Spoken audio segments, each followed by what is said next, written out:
Hello and welcome, I'm Chris and this is the hair tutorial channel, and on this video I'm going to be showing you a short undercut pixie haircut. This is such a versatile haircut. It can be styled and worn in so many different ways to give so many different looks, and really is something that I absolutely love doing, and it's so simple to do. Now don't forget, if you're new to the channel, to like, subscribe and hit the notification button for more weekly videos. And every time you do, my dog gets a treat. And he's hungry. Okay, so the first thing we're going to do is take out our horseshoe section and we're going to do our undercut. Now of course you can leave the undercut to last, however I just find it much easier to start with the undercut. And again, you can scissor over comb it here if you want to, if you want to leave it maybe a bit softer and use a razor so that you get more of a feather look.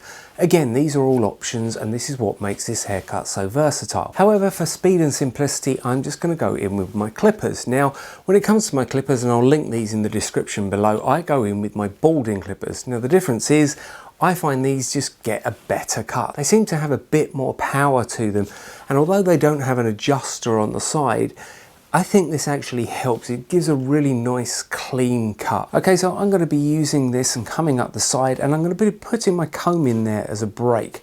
So as I come up, as I hit my comb, you can see I've got a bit of squareness there on the head, and I'm just going to be flicking out. I'll tidy this up afterwards, and I might go around the hairline afterwards as well and just tidy that up.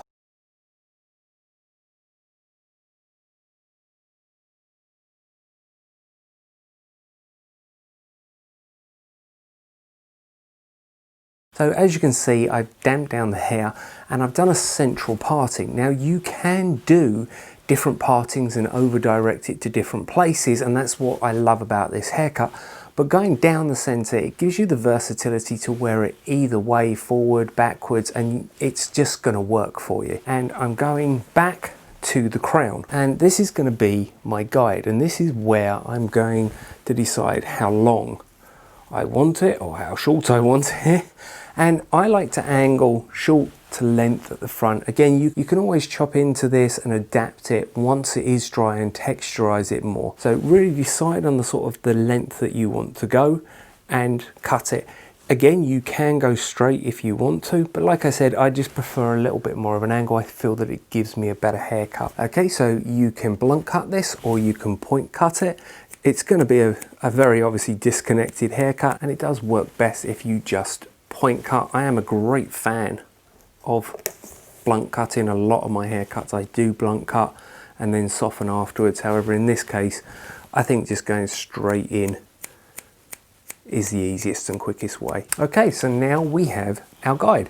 So I'm going to half that section, and it doesn't matter which side you go, and then I'm going to take the next section and I'm going to pull it straight up out of the head, not over directing it back in any way, just straight up and using my previous section as a guide, and work across the head. So half that section, get rid of it,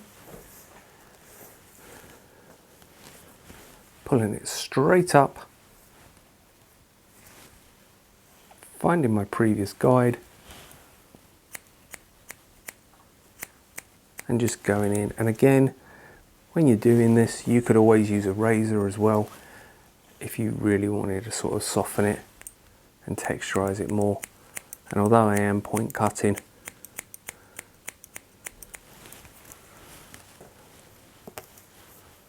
again, half the section, get it out of the way.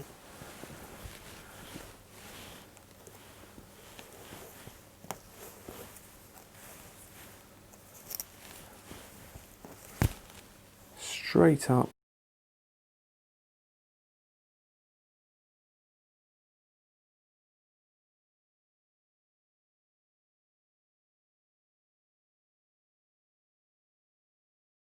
And again, how heavy you go, how deep you want to cut into this is entirely up to you. Like I said, you can always come back through it once you've dried it and really texturize it. Okay, so now we do exactly the same on the other side. So back to the middle and do the other side. Okay, so that is now both sides done, and you're beginning to see we're getting length and texture.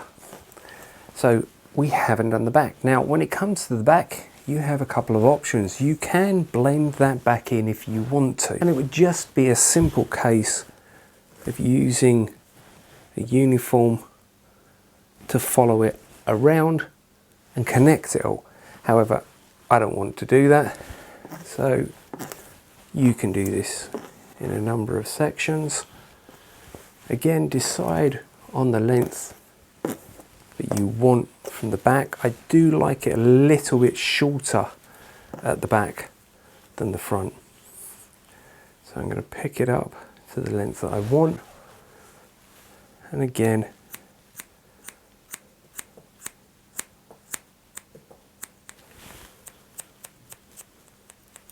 just going to heavily point cut into that.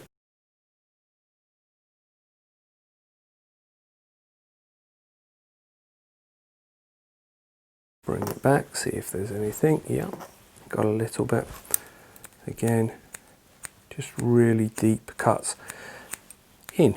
So you can see this is a very easy, very simple cut to do, but it is just so effective. And when I've been up on stage or anything like that, this is always a fantastic cut to do because it is just so wow. Okay, gonna have a bit of a point in the back. So I am just gonna chip into that a little bit. Okay, so now we're done, and now it's a case of just rough drying this off and texturizing it and personalizing it to what you like. So I'm quickly going to blast dry this off. I'm going to put a little something in it, and I'm just going to use a paddle brush just to move from side to side, and I'm going to dry everything forward and straight. Okay, so just quickly dried it off. I did quickly just as well put the straightening irons over it just to sort of give it a finish. So now we can start personalizing it. And really this comes down to how much sort of texture you want to add to it. Okay, so if your client wanted a majority of the time wear it over to the side, you can easily just flip it over to reveal the undercut on that side, and you may want to put in a side fringe so that it looks and softens the face. Likewise, you can do the same on the other side and texturize it to your client. But also your client, because it is cut to the center, will also be able to wear it back or curl the top and wear it like that. So it really does come down to you. And it's, like I said, it's a very quick, very easy, very simple cut to do. You could now go through this with your scissors, with the razor, and really, really personalize it. I'm kind of liking it over to the side, but not totally showing the undercut. But I'm just going to go through it. I'm going to have a little play, put some wax in it, and then I'll show you the finished result. Let me know in the comments below if you've liked this, or if you haven't done one of these before, if you're going to give it a try.